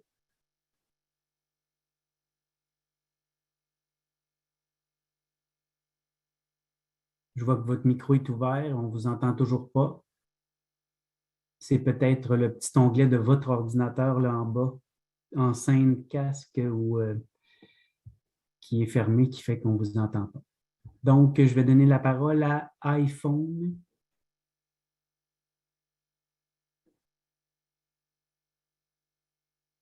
Qui est le suivant dans la liste. Donc, iPhone. Est-ce qu'il y a quelqu'un qui a un iPhone? Tout le monde va lever la main. Non. Allons-y avec le prochain nom, qui serait Mme Annie Lécuyer. Donc, la parole est à vous, Mme Lécuyer. Est-ce que ma main est reçue? Oui, bonjour. Je m'appelle Annie Lécuyer. Je suis infirmière clinicienne aux soins de santé courant là, à Mont-Laurier. Moi, j'ai une question là, par rapport aux 5 000 si, mettons, le 5 000 est rajouté là, sur mon salaire brut de cette année, si, advenant que je le remets, est-ce que je vais avoir un reçu qui va me permettre, là, dans le fond, de retrouver l'impôt l'année d'après? Merci. Je vais demander des réponses aux panélistes, puis par la suite, je réessayerai avec José C et iPhone. Préparez-vous. Il vous reste ces deux questions-là. Donc, est-ce que j'ai des réponses aux différentes questions? Je peux y aller pour débuter. Je vois que Maryse a levé sa main, là, donc elle pourra compléter, là, notamment pour les questions plus finances. Là. Alors, pour les avantages du temps complet, en fait, pour les temps partiels et les détenteurs de postes à temps partiel, bien, effectivement, on va quand même faire le message que l'employeur avise là, les salariés parce que oui, il y a des pertes pas des pertes de salaire en fait en bout d'année, mais dans les faits, là, sur une paye, oui, il y a une différence là, par rapport aux bénéfices marginaux. Donc, on va faire le message. Pour l'arrêté ministériel, la collègue Camille l'a écrit dans la discussion. Donc, mais pour information, c'est le 20-21-071. Alors, pour les retenues sur le salaire, je vais laisser Maryse également répondre. Pour la question par rapport à la formation, est-ce qu'il y a des impacts si vous êtes en formation? Écoutez, je vais quand même questionner. Je serais portée à vous dire oui. Par contre, je vais questionner l'employeur, mais c'est toute réserve, vous êtes au travail. Donc, la formation fait partie de notre emploi. Donc, mais je vais questionner là, pour faire sûr de ce que je dis présentement. Par rapport à Mme Wina à Saint-Eustache, en fait, si on ne signe pas le contrat, vous êtes régi par notre convention collective. Donc, il y a des règles de déplacement qui s'appliquent, mais souvent, c'est en cas de surplus de personnel. Donc, je vous référerai à l'article 1804 de la convention locale. Ou, bon, c'est sûr qu'il y a 1802 qui peut s'appliquer aussi, mais je ne veux pas rentrer dans le détail, donc peut-être voir avec l'équipe locale de Deux-Montagnes là, par rapport à ça, mais c'est pas, il n'y aura pas de priorité par rapport à la personne qui signe ou qui ne signe pas. Là. Au niveau de la formation adéquate, bien écoutez, j'ose espérer que l'employeur va nous donner de la formation. Je pense que ça serait la moindre des choses. Alors, un coup qu'on a dit ça, ben, je n'ai pas la confirmation, je ne peux pas vous garantir, mais en même temps, c'est quand même de notre responsabilité par rapport à nos codes déontologiques de s'assurer d'avoir des compétences et d'être à l'aise dans nos secteurs et nos centres d'activité. Alors, c'est ce que j'aurais envie de dire. Là, je laisse Maryse compléter.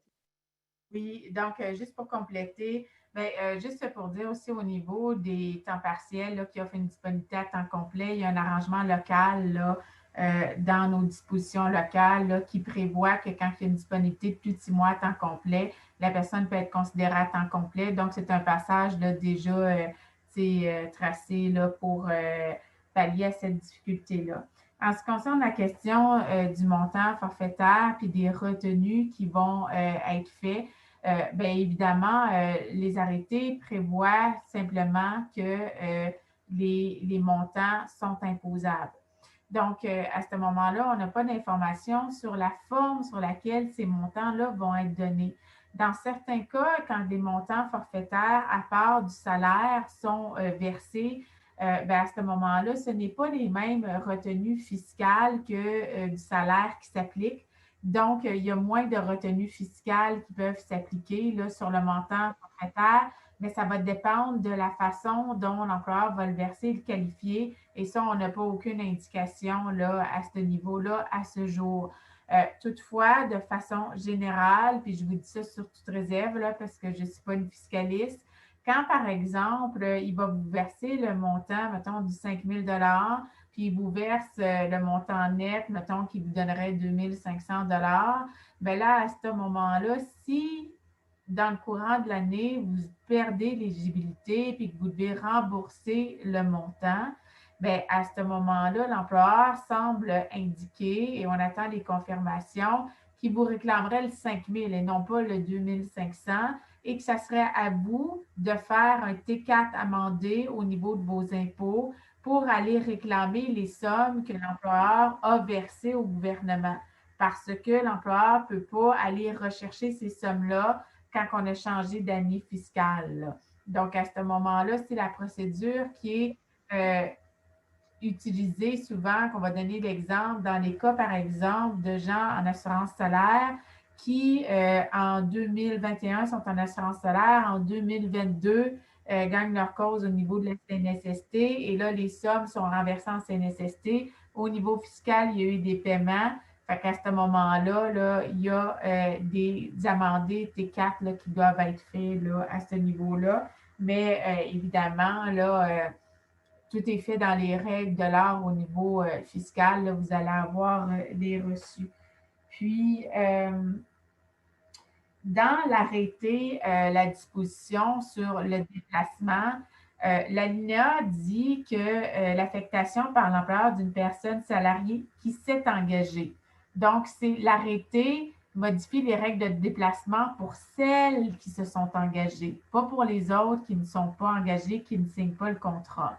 Mais celles qui le signent, la dernière phrase de cette alinéa-là dit que elle peut être déplacée dans un centre d'activité, un service qui permet à celle-ci de respecter son engagement dans la mesure où elle répond aux exigences normales de la tâche. Donc, dans ce contexte-là, l'employeur ne va pas vous envoyer dans un endroit où vous ne répondez pas aux exigences normales de la tâche, puis vous lancez là, dans le vide, dans un endroit où ça n'a pas de sens, que vous n'avez pas de formation. Au sujet de la formation, c'est sûr que nous, on espère, parce que la loi sur les normes du travail prévoit que quand l'employeur vous envoie en formation, bien, vous êtes réputé être au travail. La loi sur les normes, c'est une loi d'ordre public. Les arrêtés ne sont pas supposés de modifier les lois d'ordre public. Et quand vous êtes réputé être au travail, bien, on espère qu'il ne va pas venir dire que vous ne l'étiez pas parce que vous étiez en formation là, sur les heures effectivement travaillées. Mais on va faire un suivi là, pour s'assurer là, de cela auprès de l'employeur. C'est ça. Parfait. Merci pour. Est-ce que ça complète les réponses? J'ai comme plus de ça.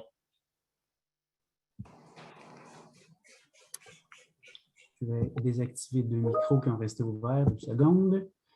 Ah, bon, alors, on passerait à la prochaine question de Madame, bon, je vais réessayer, là, Josée C. Donc, Madame Josée C. On va réessayer encore une fois. Malheureusement, on ne réussit pas à avoir la parole aujourd'hui, Madame C. Donc, je vais vous demander d'appeler votre représentante locale là, dès demain matin, puis probablement qu'elle pourra répondre à vos questions plus détaillées et de façon plus individuelle en même temps. Donc, je vais essayer avec le prochain sur la liste, soit iPhone. Donc, est-ce que la personne qui répond à ce iPhone peut prendre la parole? Oui, bonsoir. Est-ce que vous m'entendez? Oui, bonsoir. Je vous entends très bien. Bon, super. Donc, moi, je m'appelle Caroline Côté-Quintal. Je suis infirmière auxiliaire au CLST de Sainte-Agathe, volet soutien à domicile. Puis, je crois qu'il y a un des panélistes là, qui vient de répondre un petit peu à ma question, mais je veux juste valider avec vous quand même. Donc, si je me prévalois là, du 15 000 et que je signe le contrat, j'en déduis que je perds mes bénéfices marginaux à chaque paie. C'est bien ça? Et dans le fond, mon autre question, là, c'est si je perds mes bénéfices marginaux, si jamais je demande un congé férié, ce congé férié-là va être une journée rémunérée. Et autre question aussi, si on se prévaloit du 15 000 et qu'on donne un surplus de dispo pour un quart de travail là, supplémentaire, là, dans le fond, une fin de semaine, est-ce qu'on peut se prévaloir aussi de 200 $? Voilà. Merci. C'est complet, vos questions, c'est super. Merci. Je passerai avant les réponses à une autre question, soit Madame Isabelle. Donc, la parole est à vous.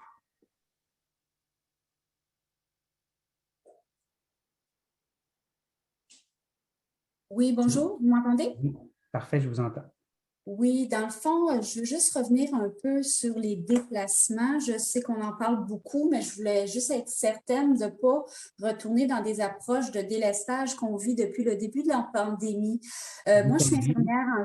Pardon? Oui, c'est ça, vous êtes infirmière. Parfait. Oui, je suis infirmière clinicienne GMF Sainte-Anne-des-Plaines. En septembre, on a eu une autre approche de délestage. Il y a eu une grande mobilisation de toute mon équipe GMF. On a eu des rencontres avec vous. Puis, ce qui m'inquiète à signer cette entente, c'est d'ouvrir un peu la vanne au délestage, qu'on voulait se battre fortement. On s'était vraiment mobilisés, là, beaucoup les filles des GMF ensemble. Et j'ai comme l'impression que cette entente-là, ils viennent nous en reparler au moment où ça s'est comme calmé, on n'entend plus, puis tout d'un coup, on nous pousse à signer ces ententes-là de 15 000. Ça fait que c'est ma grande inquiétude. C'est une question, mais aussi une grande inquiétude. Puis, à date, je ne sais pas si j'arrive à être claire, mais j'ai comme l'impression que c'est d'ouvrir un peu, de signer un chèque en blanc pour enfin leur permettre de faire ce qu'on ne leur permettait pas de faire aussi facilement qu'ils le voulaient. Merci. Merci beaucoup. Donc, je vais passer à une autre question. La personne qui se nomme Marseille. La parole serait à vous. Oui. Est-ce qu'on m'entend? Oui, je vous entends bien. OK, c'est bon. Karine Marseille, infirmière santé service courant à Saint-Jérôme. En fait, j'ai 2 questions. Est-ce que c'est le gestionnaire ou l'employeur qui décide de nous déplacer ou non? Je voulais juste être certaine que j'avais bien compris quand vous disiez que en tout temps, le contrat pourrait être révocable s'il y a quelque chose. Merci, c'est pris en note. Donc, la parole est à Mme Édith Gros.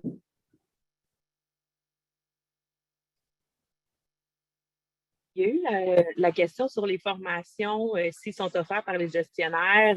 À ce moment-là, vu que c'est considéré venant du travail, c'est correct. Mais si, mettons, parce que là, ils ont excusez, moi, je suis infirmière auxiliaire à Drapeau-des-Chambeaux, là, à Sainte-Thérèse. Dernièrement, ils ont ouvert des places pour des comités particuliers faites par les gestionnaires. C'est comme des tables de travail là, concernant des enjeux qu'on a à l'établissement. Et si je suis pas sur le plancher, mais que je suis libérée pour une de ces journées-là, parce que c'est des comités qui vont durer une journée de temps, mettons, à certains intervalles là, qu'on ne connaît pas encore les modalités. Mettons que je ne suis pas sur mon plancher, mais que je suis bien à mon emploi dans un des comités libérés. Est-ce que je suis considérée quand même pour le 15 000? Et j'aimerais savoir s'il y a quelqu'un qui pourrait mettre dans le chat le lien pour le décret, s'il vous plaît. Merci. Je veux qu'il reste seulement une question, je vais la prendre, puis ensuite, après la réponse, on pourra aller à la conclusion. Donc, en deuxième tour, Marlène, M-A-R-L-E-N, la parole est à vous. Oui, Marlène de l'hôpital de Mont-Laurier. Par rapport à la suite à ma question, moi, j'ai un 0.8 de jour. Si je signe pour faire du temps complet, est-ce que pour faire mon temps complet, si ma gestionnaire, elle peut me déplacer sûrement pour compléter mon... Donc, 2 jours seulement qu'elle peut me déplacer. Elle ne me déplacera pas comme qu'elle veut. Je veux dire, elle ne pourra pas me déplacer de 5 jours de soir. Parce que j'ai déjà un 0.8 de jour. Alors, je me rajoute disponible pour un temps complet. Est-ce que ma question est claire? Oui, c'est clair. Parfait, merci. Oui, c'est clair pour vous répondre. Merci. Donc, je demanderai des réponses de la part des panélistes.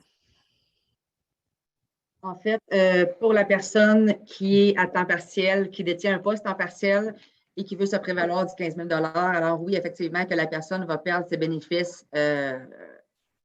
marginaux, en fait, sur la paye. Par contre, lors de la prise d'un férié ou lors de la prise d'une journée de maladie, elle sera payée. Donc, et oui, il y a possibilité de cumuler plusieurs montants forfaitaires, donc autant le 200 $ que le 2 000 et que le 15 000. Pour le déplacement, bien écoutez, je comprends, là, oui, effectivement, pour vous avoir rencontré pour nos infirmières en GMF, là, notamment, il y a eu du délestage là, par rapport à la COVID. Excusez-moi, j'ai plus de voix. Alors, oui, ça ouvre un petit peu la porte à ça. Comme on vous a dit, on peut pas vous garantir que ça n'arrivera pas. Par contre, moi, ce que je peux faire ce soir, c'est m'engager à faire la demande à l'employeur. C'est quoi leur vision là, par rapport à ça. Mais un coup qu'on va avoir dit ça, je n'aurai pas la certitude, puis on ne pourra pas vous garantir que ça n'arrivera pas. Pour la personne qui a questionné par rapport est-ce que c'est la gestionnaire ou l'employeur qui va me déplacer? Bien, écoutez, on comprend que la gestionnaire demeure l'employeur. Alors, selon moi, là, autant la gestionnaire que la liste de rappel pourrait vous déplacer là, par rapport à cet arrêté-là. Et oui, l'entente, on peut mettre fin à l'entente selon les modalités là, qui sont écrites. Alors, au niveau de la table de travail, bien écoutez, je vais quand même questionner par rapport aux absences non admissibles au niveau du prorata. Les libérations syndicales ne sont pas comptabilisées. Par contre, au niveau d'une libération de l'employeur, je vais questionner par rapport aux 15 000 là, je n'ai pas la réponse ce jour. Et pour finalement répondre à la personne qui détient 1,8 de jour. Alors, ce n'est pas nécessairement juste les 2 jours de surplus de disponibilité pour adhérer à la disponibilité à temps complet qui pourra, que l'employeur pourrait être en droit de vous déplacer. En fait, ça demeure les 5 jours par semaine. Donc, on n'a aucune garantie que vous allez faire votre 0,8 en fait, là, selon votre poste. Merci. Je vais prendre les 2 dernières questions de Mme Josiane Moreau et Mme Lamotte. Donc, Mme Josiane Moreau, la parole est à vous. Oui, bonjour. On comprend bien que plusieurs réponses plusieurs questions n'ont pas de réponse, mais on ne connaît pas non plus le comportement de l'employeur. Ce que j'aimerais savoir, c'est, en fait, allez-vous continuer à talonner l'employeur? Poser des questions, ce n'est pas suffisant. Talonner l'employeur dans tous les comités de relations de travail concernant tous ces sujets-là. Et en deuxième temps, aussi, créer un comité de veille ou quelque chose où les professionnels en soins vont pouvoir adresser toutes les problématiques reliées à ce décret.